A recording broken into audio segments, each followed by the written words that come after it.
Domination of others and the resulting human injustices have been a stain on our species for thousands of years. Most of us agree that there's a better way to live, but how do we get there?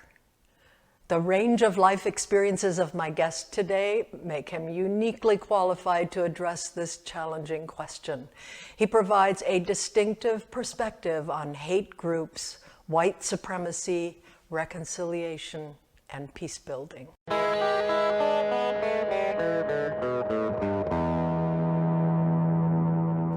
Hi, this is Marlena Fiol from Becoming Who We Truly Are, a YouTube channel that deepens our understanding of who we are and what's possible for us.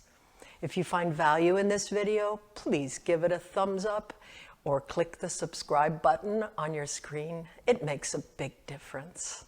Before introducing today's guest, who will talk about deeply flawed people, I invite you to visit my website at marlenafiol.com for information regarding 2 books I've published about very imperfect people stumbling toward becoming their best and truest selves. The website addresses for each of these are in the show notes below. Today I am truly honored to introduce my guest, Arno Michaelis. At a very young age, Arno became deeply involved in the white power movement. He was a founding member of what became the largest racist skinhead organization in the world.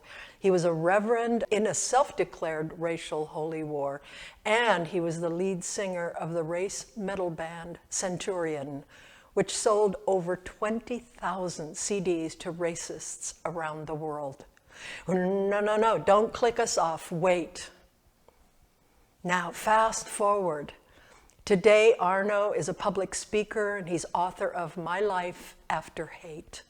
He works with Serve to Unite, an organization that engages young people of all backgrounds as peacemakers.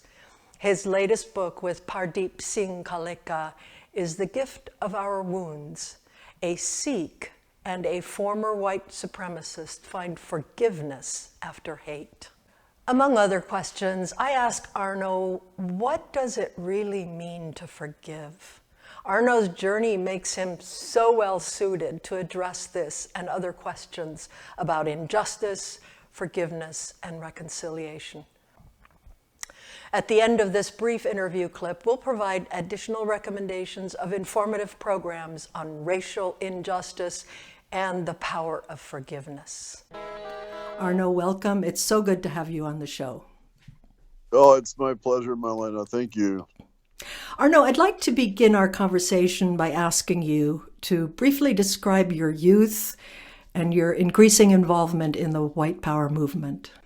There wasn't physical violence in my home, but my father's alcoholism did put a lot of pressure on my mom, and her suffering hurt me as a kid. So I started lashing out at other kids from a pretty early age. And I went from being a bully on the school bus to fights in the schoolyard to breaking and entering and vandalism. When I was 14, I started drinking myself. And by the time I was 16, I was very accustomed to violence. I had been violent since I was a little kid. And hate was just kind of another part of the thrill I was continually seeking. And that's what made white nationalism and the swastika attractive to me, really, because it just angered people and repulsed people. So I initially got into it for kicks, and I was introduced to the ideology through white power skinhead music, and I had been screaming in punk bands for a couple of years at that point, and it was just it seemed a logical thing to start my own white power skinhead band with some friends of mine. And that band really helped our small skinhead gang grow quickly. And pretty soon we got the attention of other skinhead gangs around the country and more established old school white nationalists. And that's really what began my involvement in hate groups in 1987, and I spent 7 years of my life doing that. So looking back, how do you now think of the links between childhood anger and adult violence? It really boils down just to the simple truth that hurt people hurt people. That's what led me to start lashing out and hating people and hurting people.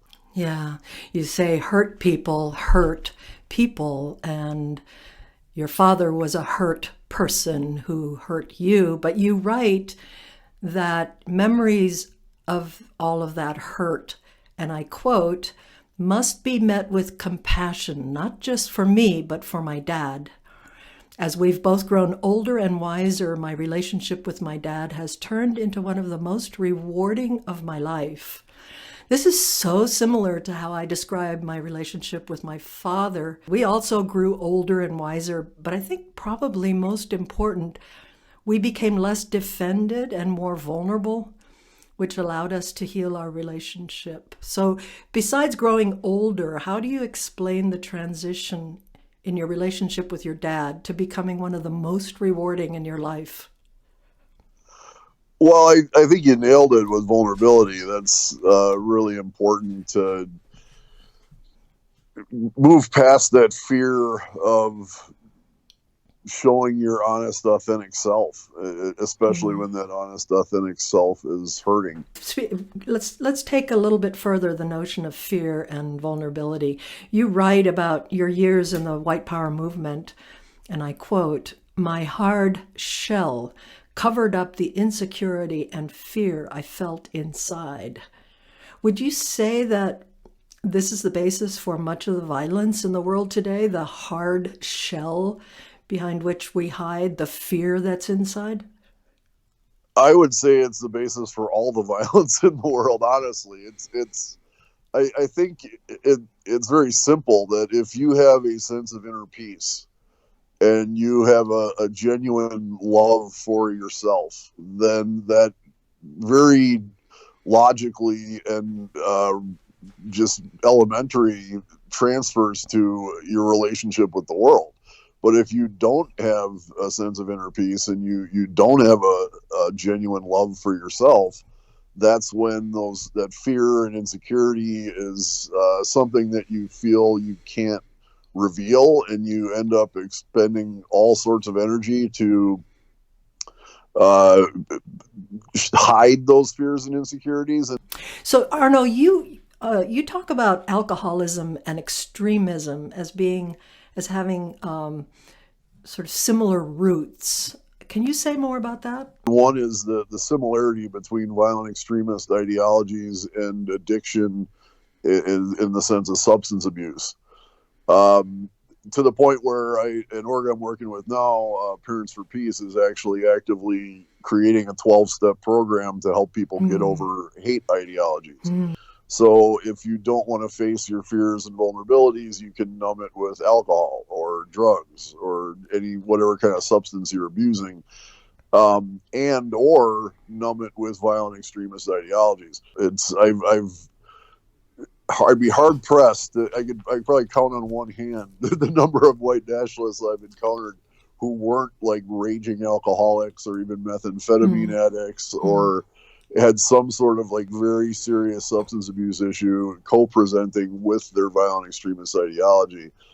Every single former violent extremist I've ever met, whether it's a former white nationalist, a former jihadi, a former Antifa, you name it, every single one of them has had a rock bottom moment where they said, I can't do this anymore.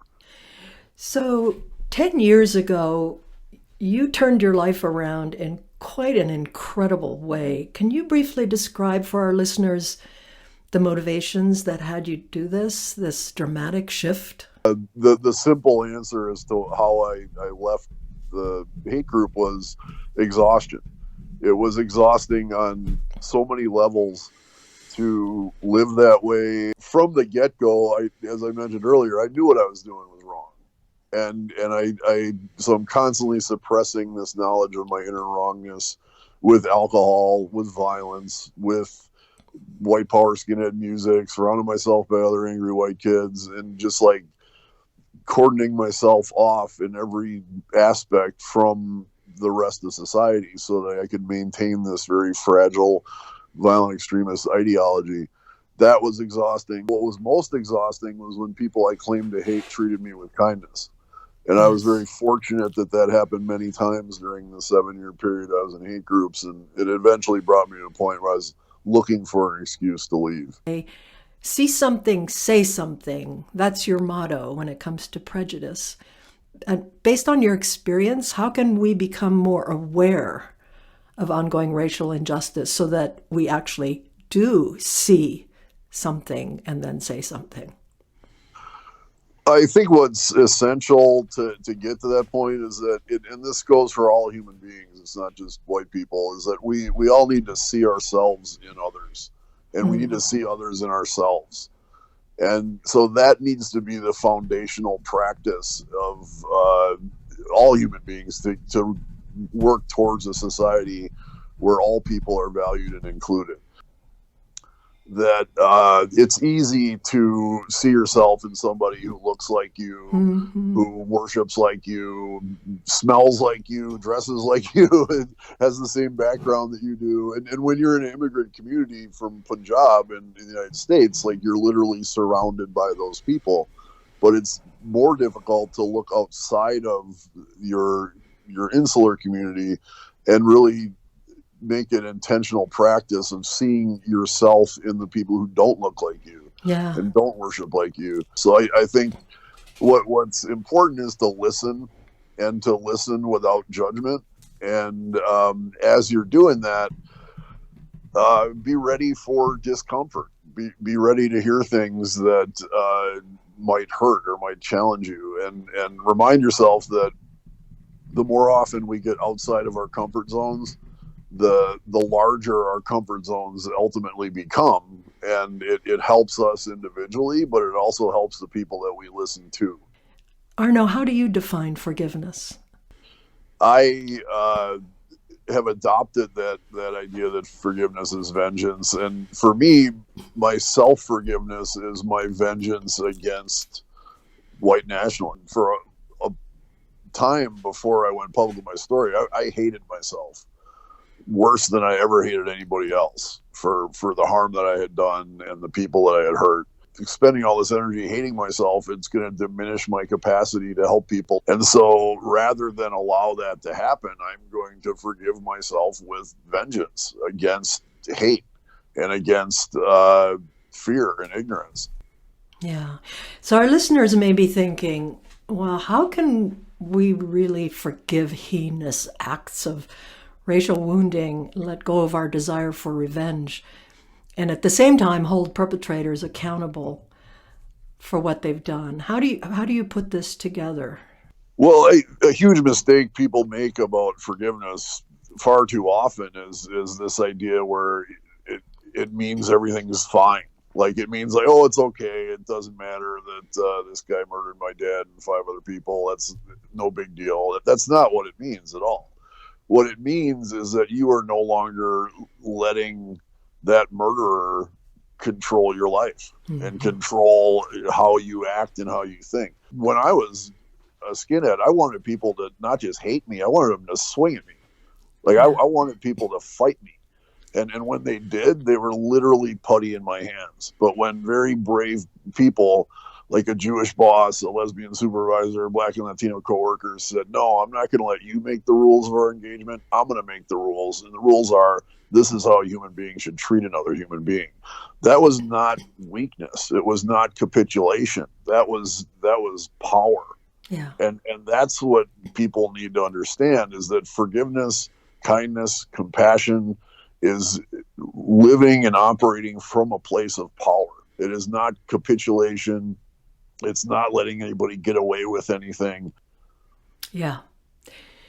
So we've talked about forgiveness. What about reconciliation? What does that really mean in the context of healing the wounds of racism?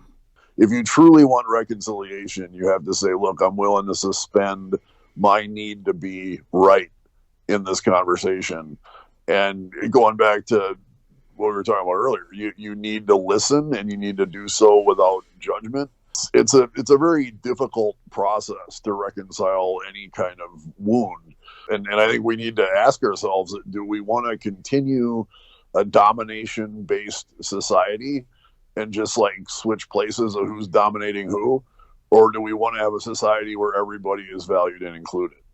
And I, because I don't, there's no way to do both of them. if Yeah. if somebody's dominating someone else, then obviously somebody's not valued and included.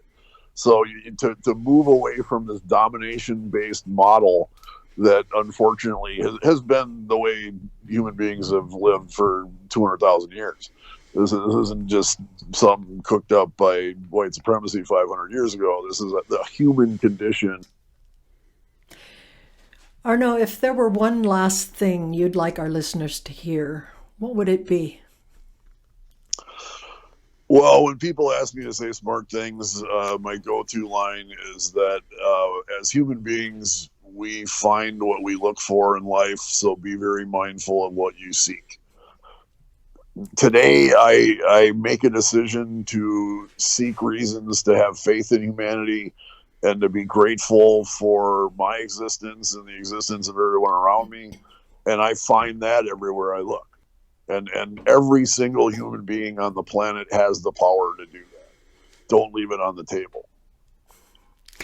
This has been such a meaningful conversation. Arno, thank you so much for taking the time to speak with me. My pleasure, Marlena. I really appreciated the conversation and your thoughtful questions. If you found value in this program, please do give it a thumbs up or click the subscribe button. It does matter.